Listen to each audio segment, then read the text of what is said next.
Hello दोस्तों, जय हिंद, वंदे मातरम। दोस्तों, आज की वीडियो में आप सभी का स्वागत है।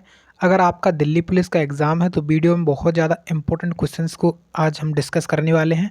तो चलिए शुरुआत करते हैं वीडियो की। आपने अगर इससे पहले वाले वीडियोस को नहीं देखा है तो आप लोग उनको भी देख लीजिएगा, लिंक आपको डिस्क्रिप्शन बॉक्स में मिल जाएगी। आज हमारा पहला क्वेश्चन है, उसको ध्यान से देखेंगे। पूछ रहा है क्वेश्चन में कि चाय में कौन सी मनोप्रभावी दवा पाई जाती है। तो चाय की बात करते हैं तो चाय में एक चीज़ पाई जाती है जिसे कैफीन कहा जाता है। क्वेश्चन ये इंपॉर्टेंट है, ठीक है। नेक्स्ट क्वेश्चन देखिए, क्वेश्चन पूछ रहा है कि राष्ट्रीय आयुष मिशन किससे संबंधित है। शिक्षा से संबंधित, स्वास्थ्य से संबंधित, कृषि से संबंधित या फिर महिलाओं की सुरक्षा से संबंधित। और ये क्वेश्चन प्रीवियस ईयर क्वेश्चन है। ये इसका संबंध किससे होगा, तो जो राष्ट्रीय आयुष मिशन है इसका संबंध है स्वास्थ्य से, ठीक है। नेक्स्ट क्वेश्चन, ये वाला बहुत ज़्यादा इंपॉर्टेंट क्वेश्चन है, आपके एग्जाम में पूछा जा सकता है।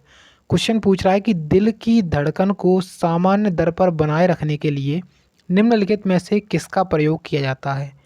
जो दिल की धड़कन होती है उसको सामान्य दर पर बनाए रखने के लिए किसका प्रयोग करते हैं, तो पेस मेकर जो मशीन होती है उसका प्रयोग किया जाता है, ठीक है। ऑप्शन नंबर पहला वाला।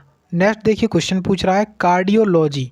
अब देखिए ये कार्डियोलॉजी होता क्या है। कार्डियोलॉजी में हृदय का अध्ययन होता है, यानी कि हार्ट का अध्ययन होता है, दिल का अध्ययन होता है। कार्डियोलॉजी में दिल की धड़कन का अध्ययन करने के लिए निम्नलिखित में से किसका प्रयोग किया जाता है। मल्टीमीटर का, कैथोड रे ऑसिलोस्कोप का, या फिर एंथ्रोपोमेट्री का, या फिर एनोड रे ऑसिलोस्कोप का। तो किसका यूज़ करते हैं, ऑप्शन नंबर बी, यानी कि कैथोड रे ऑसिलोस्कोप का यूज़ किया जाता है। इंपॉर्टेंट क्वेश्चन है, ठीक है।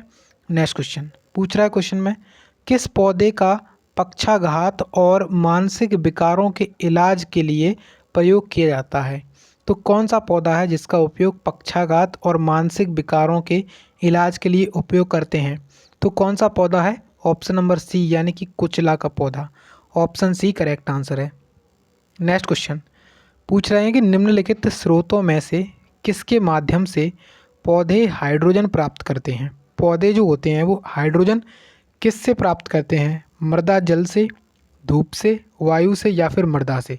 तो राइट आंसर क्या होगा इसका, राइट आंसर हो जाएगा ऑप्शन नंबर ए, यानी कि मृदा जल से क्या करते हैं, प्राप्त, हाइड्रोजन प्राप्त करते हैं।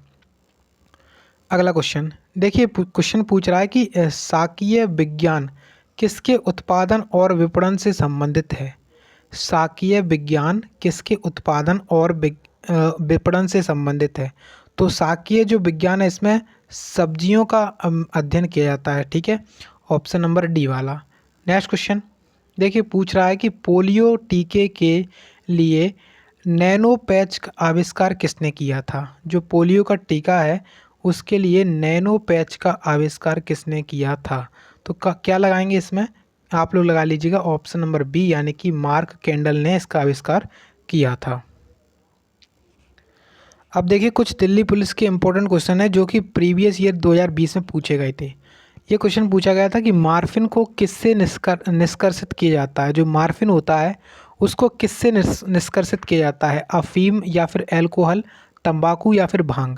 तब राइट आंसर क्या होगा इसका, इसका जो राइट आंसर होगा वो अफीम हो जाएगा, यानी कि अफीम में क्या पाया जाता है, मार्फिन पाया जाता है।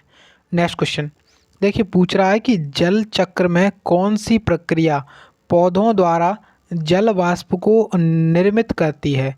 जल चक्र जो होता है उसमें कौन सी प्रक्रिया पौधों द्वारा जल वाष्प को निर्मित करती है, वाष्पन, संघनन, क्वथनन या फिर वाष्पोत्सर्जन। तो जो वाष्पन की प्रक्रिया होती है उसमें क्या होता है, उसमें पौधे के द्वारा जल को वाष्प में निर्मित करता है, ठीक है। नेक्स्ट क्वेश्चन पूछ रहे हैं कि प्रतिजैविक दवाएं, ये जिन्हें एंटीबायोटिक कहा जाता है, जो कि वायरस पर प्रभावी नहीं होती हैं, क्योंकि इनमें किस चीज़ का अभाव होता है। एंटीबायोटिक जो दवाएं होती हैं विषाणु यानी कि वायरस पर प्रभावी नहीं होती हैं, क्योंकि इनमें किस चीज़ की कमी रहती है जिससे कि ये वायरस पर प्रभावी नहीं होती हैं। इनमें जो है ना कोशिका भित्ति की कमी होती है। ऑप्शन नंबर सी, कोशिका भित्ति की कमी होती है, जिसके कारण क्या होता है, ये वायरस पर प्रभावित नहीं होती हैं। अगला क्वेश्चन पूछ रहे हैं कि भारत की पहली महिला डॉक्टर एस.आई. पद्मावती का अगस्त 2020 में 103 वर्ष की उम्र में निधन हो गया है, वो कौन सी डॉक्टर थी? कार्डियोलॉजिस्ट थी, न्यूरोलॉजिस्ट थी, ऑन्कोलॉजिस्ट थी या फिर पल्मोनोलॉजिस्ट थी? तो इनका नाम क्या है? एस.आई. पद्मावती। इनका अगस्त 2020 में निधन हो गया है। देखिए, क्योंकि ये कुछ आपके जो एग्ज़ाम 2020 में हुए थे, तो उसी हिसाब से ये करंट अफेयर भी पूछा गया था। तो अगस्त 2020 में क्या हो गया था? इनका निधन हो गया था। इनका नाम था एस.आई. पद्मावती। और इनका संबंध किससे था? तो इनका जो संबंध था कार्डियोलॉजिस्ट, यानी कि ये एक हृदय की डॉक्टर थी। ठीक है, हृदय रोग विशेषज्ञ डॉक्टर थी। नेक्स्ट क्वेश्चन देखेंगे तो पूछ रहा है, खाद्य श्रृंखला के श्रमिक उच्च स्तरों पर किसी जीव विष टॉक्सिन की सांद्रता क्या कहलाती है? तो क्या कहलाती है? जैव आवर्धन कहलाती है, ऑप्शन नंबर सी। ठीक है, नेक्स्ट क्वेश्चन देखिए, पूछ रहा है कि बिच्छू के डंक में निम्नलिखित में से कौन सा अम्ल पाया जाता है? मोस्ट इंपॉर्टेंट क्वेश्चन है ये, इसको नोट कर लीजिएगा। जो बिच्छू होता है उसके अम्ल में मतलब उसका जो डंक होता है, काटता है जब, तो उसमें कौन सा अम्ल पाया जाता है? ऑक्सैलिक अम्ल, मेथेनोइक अम्ल, सिट्रिक अम्ल या फिर एसिटिक अम्ल? तो राइट आंसर क्या होगा यहाँ पे? मेथेनोइक अम्ल। मेथेनोइक अम्ल पाया जाता है। ऑप्शन नंबर जो बी है वो यहाँ पे करेक्ट आंसर हो जाएगा। एसिटिक अम्ल किस में पाया जाता है? आप लोग कमेंट करके बता सकते हैं। नेक्स्ट क्वेश्चन देखिए, पूछ रहे हैं सिनकोना का पेड़ मुख्यतः किस वनस्पति से संबंधित है?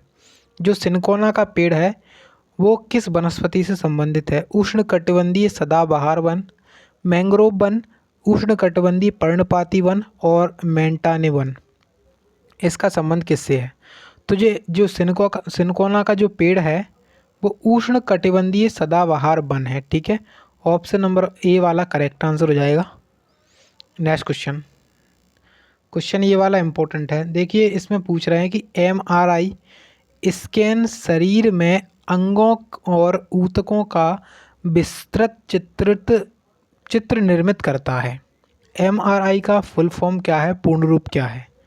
Magnified retrieved organizing, magnified resource imaging या फिर मैग्नेटिक रिसोर्स इंटरसेक्शन या फिर मैग्नेटिक रेजोनेंस इमेजिंग? तो जो एमआरआई होता है, एमआरआई इसका फुल फॉर्म होता है magnetic resonance imaging. Option number D question का करेक्ट आंसर हो जाएगा। नेक्स्ट क्वेश्चन देखिए, पूछ रहे हैं कि मानव में रक्तचाप नापने हेतु निम्नलिखित में से किस उपकरण का उपयोग किया जाता है? ये भी आपका दिल्ली पुलिस परीक्षा 2020 में पूछा गया है। और जो मानव है उसमें जो ब्लड प्रेशर होता है उसको नापने के लिए किसका उपयोग करते हैं? ब्लड मीटर, गैल्वेनोमीटर या फिर डायोप्टर या फिर स्पिग्नोमीटर? तो किसका यूज़ करते हैं? स्पिग्नोमीटर का। ठीक है, ऑप्शन नंबर बी वाला करेक्ट आंसर हो जाएगा। अगला देखिए, पूछ रहे हैं क्वेश्चन में कि निम्नलिखित में से कौन एक रात्रिचर प्राणी नहीं है? यानी कि रात्रिचर प्राणी कौन सा होता है? जो रात्रि में चलता है, मतलब रात्रि में क्या रहता है, मतलब उसका जो मुख्य काम होता है वो रात्रि में होता है। तो खरगोश, चूहा, कॉकरोच और चमगादड़। यहाँ पे पूछा ये गया है कि रात्रिचर प्राणी कौन सा नहीं है? तो खरगोश, चूहा, कॉकरोच या फिर चमगादड़? तब आप क्या कहेंगे आंसर में? तो आंसर लगाएंगे आप लोग ऑप्शन नंबर एक, यानी कि खरगोश। ठीक है, ये सभी लोग जो है ना रात्रि में भी काम कर सकते हैं, कार्य करते हैं। नेक्स्ट क्वेश्चन देखिए, पूछ रहे हैं क्वेश्चन में कि निम्नलिखित में से कौन सा रसोई उत्पाद मधुमक्खी के डंक को बेअसर करने में मदद करता है? मोस्ट इम्पोर्टेंट क्वेश्चन है और ये क्वेश्चन भी आपका दिल्ली पुलिस परीक्षा 2020 में क्वेश्चन पूछा गया था। देखिए, जो मधुमक्खी का डंक होता है, मधुमक्खी काटने से उसके असर को बेअसर करने में कौन सा मतलब रसोई में होता है? वो होता है बेकिंग सोडा। उसे खाने का सोडा भी बोलते हैं, खाने का सोडा जिसे सोडियम बाइकार्बोनेट के नाम से जाना जाता है। ठीक है, इसका रासायनिक सूत्र होता है NaHCO3। ठीक है, NaHCO3 सोडियम बाइकार्बोनेट इसे कहा जाता है। बेकिंग सोडा यानी कि खाने का सोडा जो होता है वो मधुमक्खी के डंक को क्या कर देता है? बेअसर कर देता है। नेक्स्ट क्वेश्चन पूछ रहे हैं कि वसा के इमल्सीकरण के लिए जिम्मेदार कौन है? देखिए, जो वसा में इमल्सीकरण होता है उसके लिए जिम्मेदार कौन है? रेनिन, पेप्सिन, लाइपेज या फिर वाइल? वसा का जो इमल्सीकरण होता है उसके लिए कौन जिम्मेदार होता है? रेनिन, पेप्सिन, लाइपेज या फिर वाइल? तो आप कहेंगे यहाँ पर जो वाइल होता है, क्या? वाइल, ये जिम्मेदार होता है। नेक्स्ट क्वेश्चन पूछ रहे हैं कि लैक्टोबैसिलस नामक सूक्ष्म जीव एक क्या होता है? प्रोटोजोआ होता है, जीवाणु होता है, फफूंद या फिर शैवाल? तो लैक्टोबैसिलस जो एक नामक सूक्ष्म जीव है वो क्या है? ये क्या होता है? ये होता है क्या? जीवाणु होता है। ठीक है, जीवाणु होता है, ऑप्शन नंबर बी वाला। नेक्स्ट देखिए, पूछ रहा है कि मानव शरीर में किस अंग में वृद्धि के चरण एनोजेन, कैटाजेन और टेलोजेन को विभाजित होते हैं? मानव शरीर में किस अंग में वृद्धि के चरण एनाजेन, कैटाजेन और टेलोजेन में विभाजित होते हैं? नाक, कान या फिर बाल या फिर नाखून?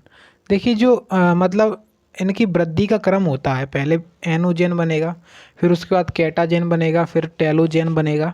तो ये कौन सा भाग होता है शरीर का, किस अंग में होता है? ये किस अंग में होता है? तो ये होता है बालों में। ठीक है, बालों में, ऑप्शन नंबर सी वाला। नेक्स्ट क्वेश्चन देखिए, पूछ रहे हैं कि खाद्य श्रृंखला में प्राथमिक उपभोक्ता निम्नलिखित में से कौन होता है? खाद्य श्रृंखला जो होती है उसमें प्राथमिक उपभोक्ता होता है टिड्डी। ऑप्शन नंबर सी वाला, टिड्डी इसका राइट आंसर हो जाएगा। ठीक है, खाद्य श्रृंखला में प्राथमिक उपभोक्ता कौन होता है? टिड्डी होता है। अगला देखिए, पूछ रहा है क्वेश्चन में कि भारत सरकार कितनी रबी की फसलों के लिए न्यूनतम समर्थन मूल्य की घोषणा करती है? मोस्ट इंपॉर्टेंट क्वेश्चन है और ये एग्जाम में आ सकता है। ठीक है, दिल्ली पुलिस परीक्षा 2020 में भी पूछा गया है क्वेश्चन, और कई और एग्जाम में भी पूछा गया है। भारत सरकार कितनी रबी की फसलों के लिए न्यूनतम समर्थन मूल्य यानी कि मिनिमम सपोर्टिंग प्राइस यानी कि एमएसपी मूल्य की घोषणा करती है? 5, 3 हो गया, 9 हो गया, 6 हो गया या फिर 5 हो गया? तो रबी की फसलों के लिए कितनी रबी की फसलें हैं जिनके लिए एमएसपी की घोषणा करी है भारत सरकार के द्वारा? तो कितनी है? टोटल 6 हैं। ठीक है, ऑप्शन नंबर डी वाला 6 है। ठीक है, नेक्स्ट क्वेश्चन देखिए, पूछ रहे हैं कि कौन सा, यहाँ पे पूछा गया है कि ब्लैंक दिया गया है, जीवों का और वे अपने आसपास के परिवेश के साथ कैसे संबंध स्थापित करते हैं, इसका अध्ययन है। सीरम विज्ञान, प्राणी विज्ञान, पारिस्थितिकी या फिर जीव विज्ञान? देखिए, क्या होता है यहाँ पे, जो अपना पारिस्थितिकी विज्ञान होता है उसमें जीवों का अध्ययन किया जाता है और उसके साथ साथ उसके आसपास के परिनिवेश के साथ संबंध स्थापित करने का अध्ययन किया जाता है। ऑप्शन नंबर बी वाला जो है ना करेक्ट आंसर है। हमारा लास्ट क्वेश्चन रहेगा, पूछा गया क्वेश्चन में कि आप किसी ऐसे व्यक्ति को क्या कहते हैं जो किसी नशीली दवा या किसी मनोत्तेजक नशीले पदार्थ पर निर्भर रहता है? तो उस व्यक्ति को क्या कहा जाता है? व्यसनी, सहिष्णु, मानसिक या फिर आश्रित? तो उस व्यक्ति को क्या कहा जाएगा? उस व्यक्ति को कहा जाएगा व्यसनी। और ये क्वेश्चन भी आपका दिल्ली पुलिस परीक्षा 2020 में पूछा गया है। ठीक है, तो आप लोग ऑप्शन नंबर जो बी वाला है वो इसको राइट आंसर लगा सकते हैं। यहाँ पे हमारे क्वेश्चंस कंप्लीट हो गए हैं। अगर आपको वीडियो पसंद आई हो तो प्लीज़ आप वीडियो को लाइक और चैनल को सब्सक्राइब कर लेंगे। इसी प्रकार के वीडियोस के लिए आप लोग चैनल को सब्सक्राइब कर लें, वीडियो को एक बार शेयर ज़रूर कर दीजिएगा दोस्तों के साथ।